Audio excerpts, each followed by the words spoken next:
कहानी है रामपुर गांव की, जहां के मर्द महिलाओं को हमेशा नीचा दिखाने की कोशिश में रहते।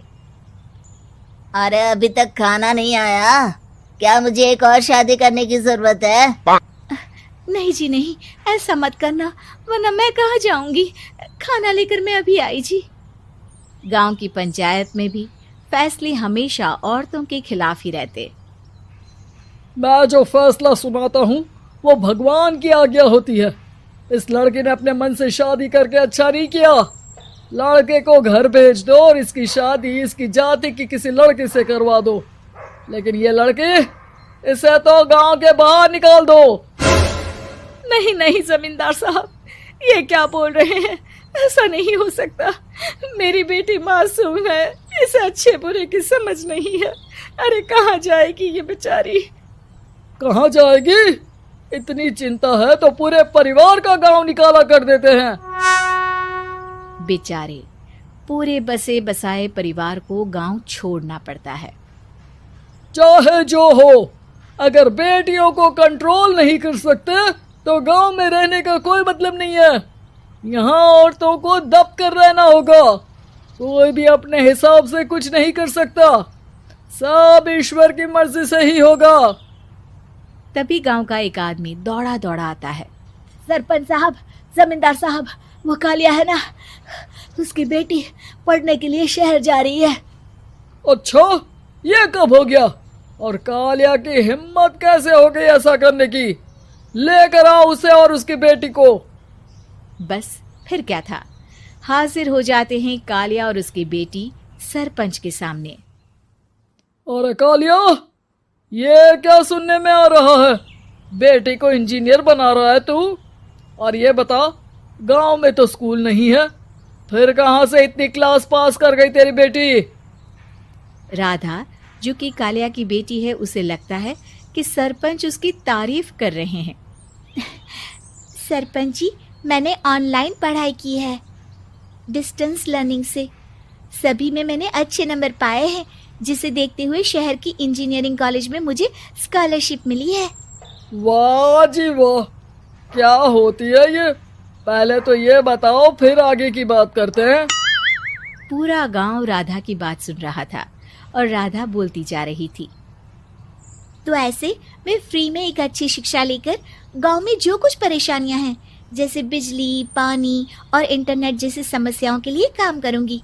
मैं गांव को शहर से जोड़ने के लिए पुल का निर्माण करवाने का प्रस्ताव रखूंगी। मुझे पूरी उम्मीद है कि जल्द ही हमारा गांव भी तरक्की की राह पर चल पड़ेगा। राधा की बात सुनकर सारे गांव वाले ताली बजाने लगते हैं। सरपंच को समझ नहीं आता कि वो क्या करे। चुप रह नादान लड़की, गांव के खिलाफ जाने के लिए तुझे गांव से बेदखल कर दिया जाएगा, वो भी पूरे परिवार के साथ। और हाँ, अगर ठीक से गांव में रहना चाहती है तो ये पढ़ाई लिखाई छोड़ दे। हम तेरे लिए गांव का कोई होनहार लड़का देखेंगे। तभी गांव का एक आदमी बोल पड़ता है। अरे नहीं नहीं सरपंच जी, राधा बिटिया जो बता रही है, अगर वैसा हो जाए तो हम लोगों को पैसा कमाने के लिए बाहर नहीं जाना पड़ेगा। हाँ जी, और ना ही कोसों दूर पानी के लिए भटकना पड़ेगा। हमारे बच्चे भी अच्छी पढ़ाई कर सकेंगे और आगे बढ़ेंगे, ना कि हमारी तरह खेती करते बैठेंगे। क्यों गांव वालों, राधा बिटिया का साथ देना चाहिए ना। सरपंच देखता है कि गांव राधा के साथ है तो वो चुप हो जाता है। वो घर आकर अपने सलाहकार से बात करता है, जो बहुत ही चालाक किस्म का इंसान होता है। अरे सरपंच साहब, आपको बहुत ही होशियारी से काम लेना पड़ेगा।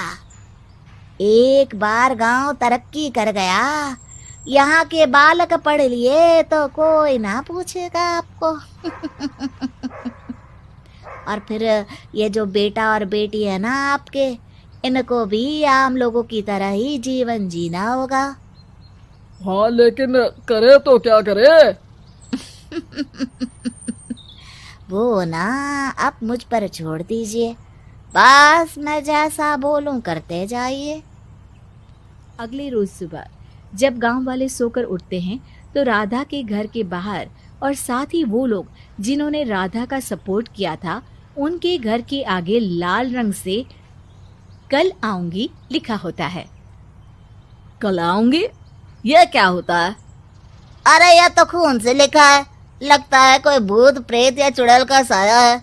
चलो सरपंच जी के पास चलते हैं। सभी सरपंच के पास जाकर उसे सारी बात बताते हैं। अरे ये तो बड़ी मुश्किल की बात है। चलो मैं एक बाबा को जानता हूँ, उन्हें बुला लेता हूँ। सरपंच बाबा को लेकर गांव के घर के बाहर जाता है। ओहो, तो ये वो चुड़ैल है जो उन लोगों को निशाना बनाते हैं जो गांव को बदलने का सपना देखते हैं। वो गांव को ऐसे ही संपन्न देखना चाहती है। वो नहीं चाहती कि कोई बाहरी यहाँ का कायाकल्प करे। क्या तुम लोगों में से किसी ने गांव को बदलने की सोच रखी है? तभी राधा की माँ रोते रोते आती है। मेरी राधा घर से गायब हो गई है। अरे कोई तो बचाओ, मेरी बच्ची कहाँ गई?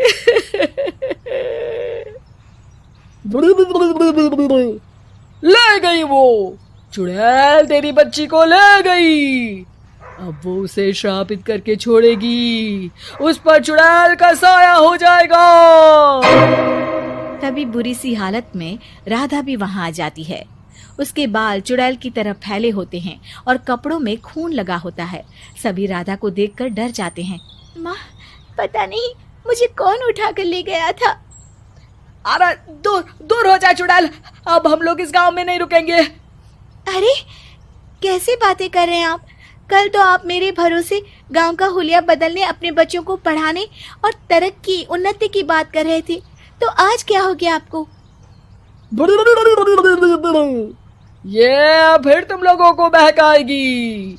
ये चुड़ैल गांव में आ चुकी है, ऐसे ही ये तुम्हारे घर के बच्चों को भी ले जाएगी। गांव वाले राधा को गांव से बाहर निकाल देते हैं। उसके माँ बाप रोते रहते हैं, लेकिन गांव वाले नहीं मानते। मैं भी अपनी बहन के साथ गांव के बाहर रहूंगा, लेकिन वो पढ़ाई नहीं छोड़ेगी। वहीं सरपंच के घर पर सलाहकार कहता है। देखा, सांप भी मर गया और लाठी भी नहीं टूटी। लेकिन अगले ही दिन सरपंच के घर के बाहर भी वही शब्द लिखे होते हैं। और फिर सरपंच की बीवी कहती है, हमारी बेटी को किसी ने अगवा कर लिया है। तभी राधा का भाई वहां आ जाता है। अरे गांव वालों, मैंने सरपंच जी की बेटी को देखा था। वो चुड़ैल उसे उठाकर ले जा रही थी। अरे क्या मजाक कर रहे हो? नहीं नहीं सरपंच जी, आप नहीं जानते। वो चुड़ैल अब आपकी बेटी में आ जाएगी, जैसे राधा के अंदर आ गई थी। तभी सरपंच की बेटी वैसी ही हालत में वहां आती है जैसे राधा आई थी। पापा, पता नहीं कैसे मैं गायब हो गई थी। चुड़ैल, इसके अंदर भी चुड़ैल का साया है, मारो इसे। अरे नहीं नहीं, इसे भी राधा के पास गांव के बाहर ही भेज दो। अरे चुप रहो, मेरी बेटी कहीं नहीं जाएगी और चुड़ैल बुड़ैल कुछ नहीं होता है। अरे कैसे बात कर रहे हो सरपंच जी? आप तो बोल रहे थे कि आपका फैसला भगवान का ज्ञान होता है, तो अपने पर बात आई तो अब आप ऐसे बोल रहे हैं। अरे ना ना ना, आपको अपनी बेटी को त्यागना ही होगा। अरे बुलाओ बाबा को। राधा का भाई बाबा को ले आता है, जिसे अब गांव वालों के डर के कारण सच बोलना पड़ता है।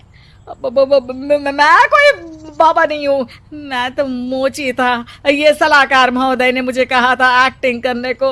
अब वो मुझे पैसे देने वाले हैं। अब मुझे माफ कर दो। गलती हो गई, मुझे माफ कर दो। तभी वहां राधा आ जाती है। देखा सरपंच जी, जब गांव के बच्चे साक्षर होंगे तो आप जैसे लोगों की चालाकी नहीं चलेगी।